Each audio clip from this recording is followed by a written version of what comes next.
Hi guys, welcome to PaviLogs. நான் தான் உங்கள் பவித்ரா மீனாட்சி சுந்தரம். இன்றைக்கி என்ன பார்க்க போகிறேன்னா, ஒரு சூப்பரான எக் மசாலா எப்படி ஈஸியாக செய்யணும்னு பார்க்கணுன்னா வாங்க வீடியோக்குள்ளே போகலாம். தேவையான பொருட்கள்: 4 medium size onion, 1 teaspoon garam masala, 1 teaspoon சோம்பு பொடி, 2 டேபிள் ஸ்பூன் பெப்பர், தட்டி எடுத்த இஞ்சி பூண்டு, 1 தக்காளி அரைச்சி எடுத்துக்கிட்டேன், 3 பச்சை மிளகா, கொஞ்சம் கருவேப்பிலை. அடுத்து 4 முட்டையை வேக வச்சு எடுத்துக்கிட்டேன், 1 டீஸ்பூன் உப்பு, 1 டீஸ்பூன் மஞ்சள் பொடி, 1 டீஸ்பூன் பெப்பர் பொடி. அடுத்து வேக வச்சிருக்க முட்டையை இப்படி 2 கட் பண்ணி எடுத்துக்கலாம். அடுத்து ஒரு பேனை ஸ்டவ்ல வச்சிடலாம். பேன் சூடான பிறகு 2 டேபிள் ஸ்பூன் எண்ணெய் ஊற்றிக்கலாம். எண்ணெய் சூடான பிறகு நம்ம எடுத்து வச்சிருக்கிற மஞ்சள் பொடி, பெப்பர் பொடி, உப்பு இதெல்லாம் சேர்ந்து நல்லா கலந்து விடுங்க. நல்லா கலந்ததுக்கு அப்புறம் கட் பண்ணி வச்சிருக்கிற முட்டையை ஒவ்வொன்றா சேர்த்துக்கலாம்.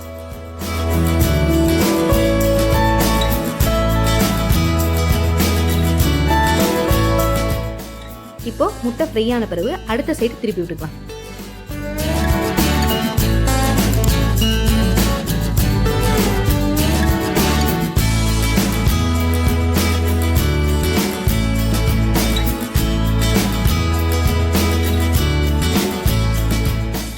இந்த மாதிரி முட்டை 2 சைடு நல்லா ஃப்ரை ஆனதுக்கப்புறம் ஒரு பவுலில் எடுத்து வச்சுக்கலாம்.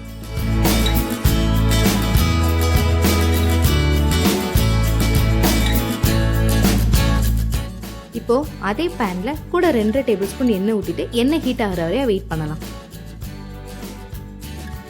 எண்ணெய் நல்லா ஹீட் ஆனதும் நம்ம கட் பண்ணி வச்சிருக்கிற ஆனியனை சேர்த்துக்கலாம்.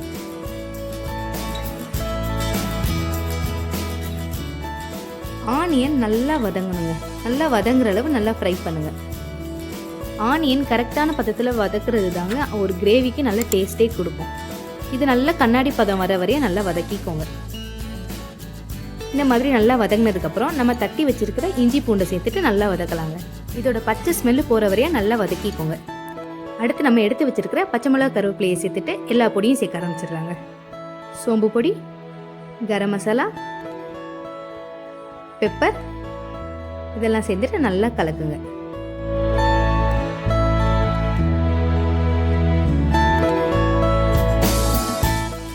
நல்லா கலந்து விட்டதுக்கு அப்புறம் நம்ம அரைச்சி வச்சிருக்க தக்காளியை சேர்த்துக்கலாங்க. தக்காளியை சேர்த்துட்டு நல்லா கலக்குங்க. தக்காளியோட ஸ்மெல் போற வரையும் நல்லா வதக்கணுங்க.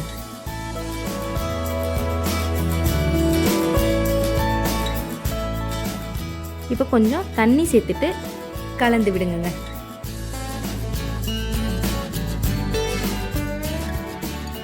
இப்போ இந்த கிரேவிக்கு தேவையான அளவு உப்பு சேர்த்துக்கலாங்க. உப்பு சேர்த்துட்டு நல்லா கலக்கிக்கோங்க. இப்போ நம்ம போட்டிருக்க தக்காளி, மசால் பொடி, வெங்காயம் இதெல்லாம் நல்லா ஒன்று சேர்ந்து வதங்கி தண்ணி வத்துற அளவு மூடி போட்டு நல்லா வேக வச்சுக்கோங்க.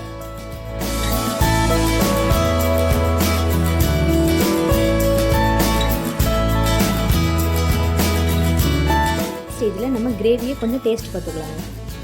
இன்னும் யாரோ உங்களுக்கு உரப்போ உப்போ கம்மியாக இருந்தால் அதுக்கு தக்க அட்ஜஸ்ட் பண்ணிக்கோங்க.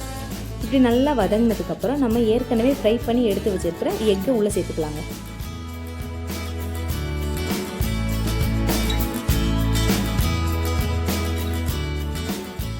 அடுத்து கொத்தமல்லி இலையை தூவி விட்டு மெதுவாக கிளறி விட்டிங்கன்னா சூப்பரான எக் மசாலா ரெடிங்க. இதை நீங்கள் சாம்பார் சாதம், தயிர் சாதம், ரசம் சாதம் இதோட பேர் பண்ணி சாப்பிட்டீங்கன்னா அல்டிமேட்டாக இருக்குங்க.